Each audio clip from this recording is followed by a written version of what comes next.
திமுகவின் அடுத்த கட்ட தலைவராக அடையாளப்படுத்தப்பட்டிருக்கிறார் திரு உதயநிதி ஸ்டாலின் அவர்கள். ஒரு கட்சி பணியாக இருக்கட்டும், இப்பொழுது ஆட்சி பணி, அவருக்கு துணை முதலமைச்சர் பதவி.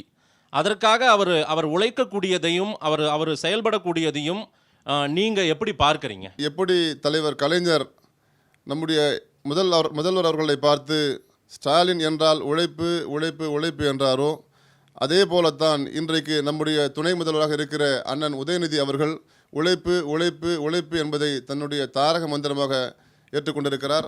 சமீபத்திலே ஆரஞ்சு அலர்ட் கொடுத்தார்கள், நம்முடைய தமிழகத்திற்கு பெரும் புயல் வரும் என்று. அன்றைக்கெல்லாம் நாம் எல்லாம் நீங்களும் பார்த்திருப்பீர்கள், நாங்களும் பார்த்திருந்தோம். ஒரு நிமிடம் கூட அவர் தொடர்ந்து 2-3 நாட்களாக ஒரு நிமிடம் கூட தூங்கவில்லை. சென்னையில் உள்ள எல்லா பகுதிகளுக்கும் தன் கால்படாத இடமே இல்லை என்று சொல்கிற அளவுக்கு அவர் சுற்று சுழன்று ஆய்வுப் பணிகளை மேற்கொண்டார்.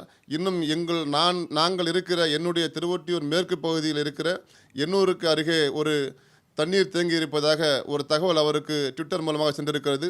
அந்த ட்விட்டர் தகவலையே அடிப்படையாக கொண்டு உடனடியாக அந்த ஆய்வுப் பணிகளை மேற்கொள்ள வேண்டும் என்ற அதிகாரிகளை முடுக்கிவிட்டு அவர் வருவதற்கு முன்பாகவே அந்த பணிகள் சீர் செய்யப்பட்டதா என்று கொட்டும் மழையில் இரவு 9 மணி அளவிலே அந்த பகுதியை எண்ணூரில் பார்வையிட்டார். இது ஒன்றே அவருக்கு சான்று. இதனால்தான் மக்கள் அவர் மீது பெரும் அபிப்பிராயத்திலே பேரன்போடு இருக்கிறார்கள்.